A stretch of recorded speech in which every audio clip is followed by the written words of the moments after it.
వాసుదేవ వాసుదేవ వాసుదేవ. నా పేరు ఆచంట భానుశ్రీ అండి. మేము తణుకులో ఉండేవాళ్ళం. 1990 నుంచి 2015 దాకా తణుకులో ఉన్నాను. 27 సంవత్సరాల తణుకు చుట్టుపక్కల ఉండాజవరం, వేల్పూరు, బాయ్స్ హై స్కూలు అలా చుట్టుపక్కల నేను ఒక ఉపాధ్యాయునిగా నా విధులు నిర్వర్తించి రిటైర్ అయ్యి గురుదేవుల యొక్క కృపతోటి విజయవాడ వచ్చేసానండి. ఇప్పుడు ప్రస్తుతం నేను విజయవాడలో ఉంటున్నాను.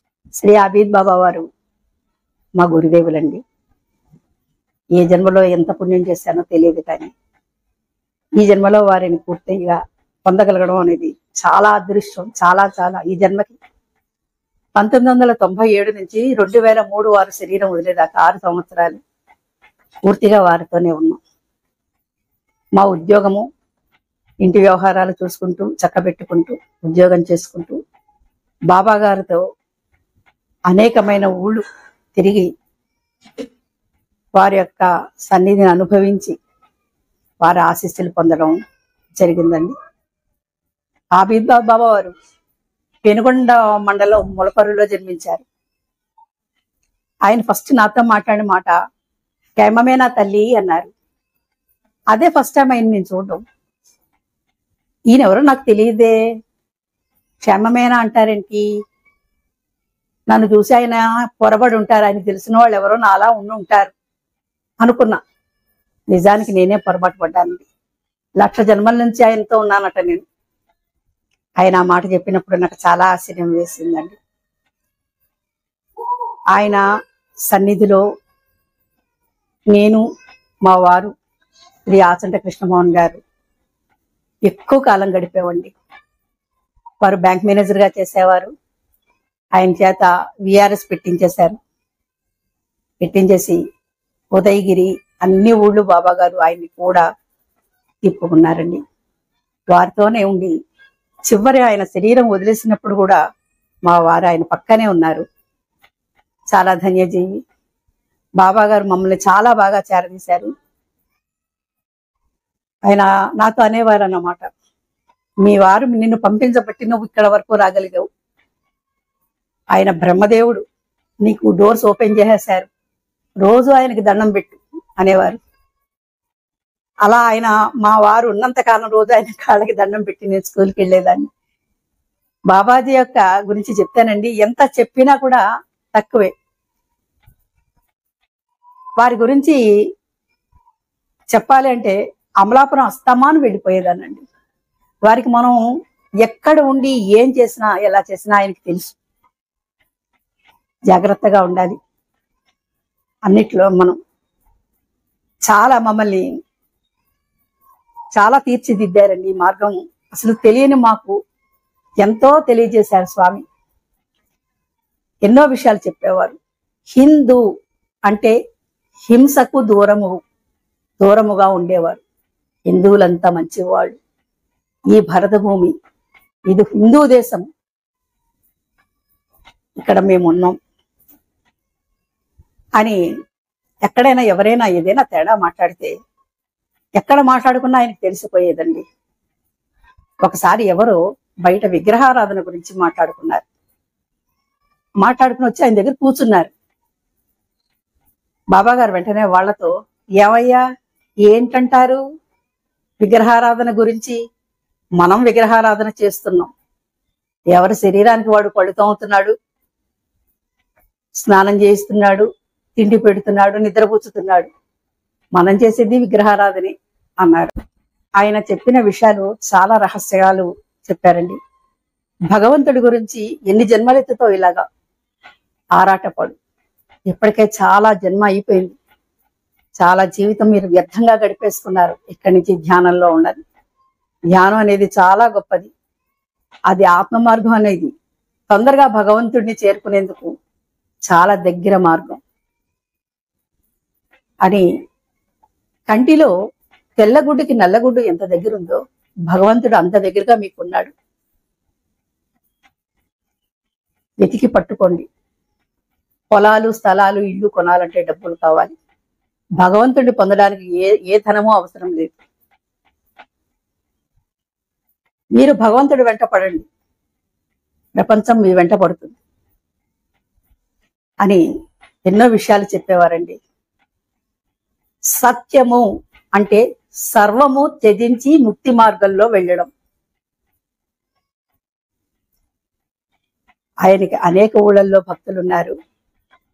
తణుకు, విజయవాడ, అమలాపురం, ఉదయగిరి, అనేక ఆంధ్రప్రదేశ్లో చాలా ఊళ్ళల్లో ఉన్నారండి భక్తులు. వారికి నార్త్ లో కూడా ఉన్నారు. వారితో కలిసి అజ్మీర్ వెళ్ళాను, నేను కారులో వెళ్ళాం. అది చాలా గొప్ప అనుభూతి, వారితో కలిసి వెళ్ళడం.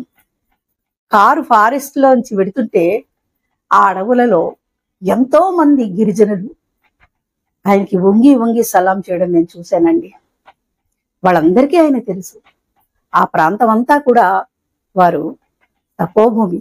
అందుకని ఒకసారి బాబా గారు ఎక్కడికో వెళ్ళిపోయారు. ఎన్నాళ్ళైనా కనిపించలేదు. బాబా బాబా బాబా అనుకుంటూనే ఉన్నా. గురుచరిత్ర పారాయణం చేస్తాను, తప్పక మీ దర్శనం అవ్వాలి. 9 సార్లు చేస్తాను తండ్రి అనుకున్నా.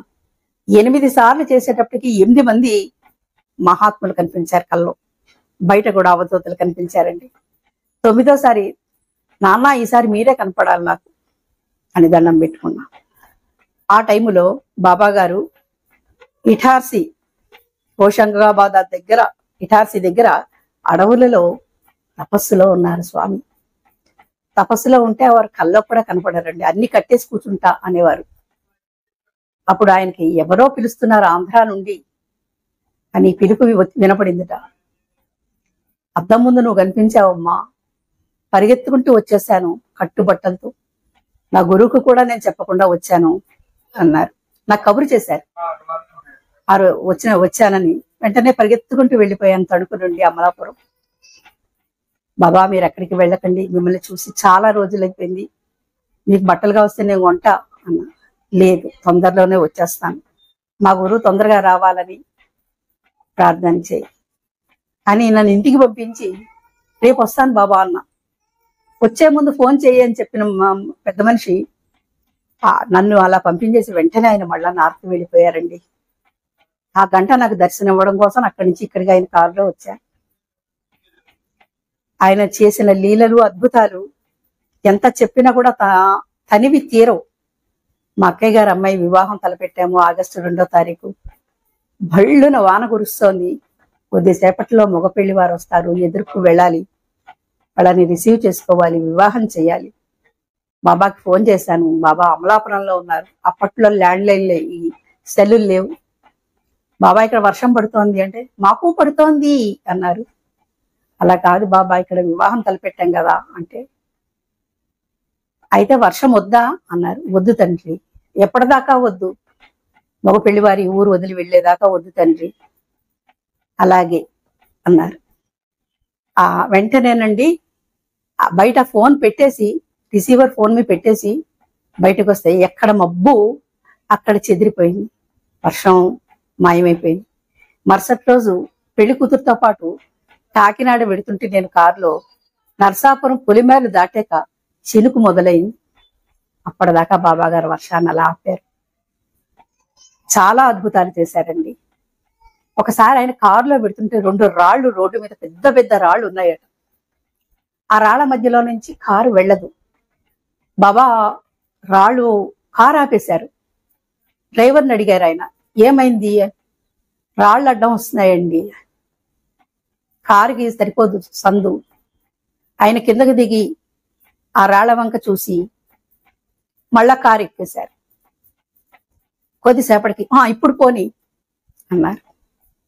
అంటే ఆ రాయి రూపంలో ఎవరో మహాత్ములు ఆయన కోసం ఎదురు చూస్తున్నారు. వెంటనే కారు వెళ్ళిపోయింది పదిలంగా.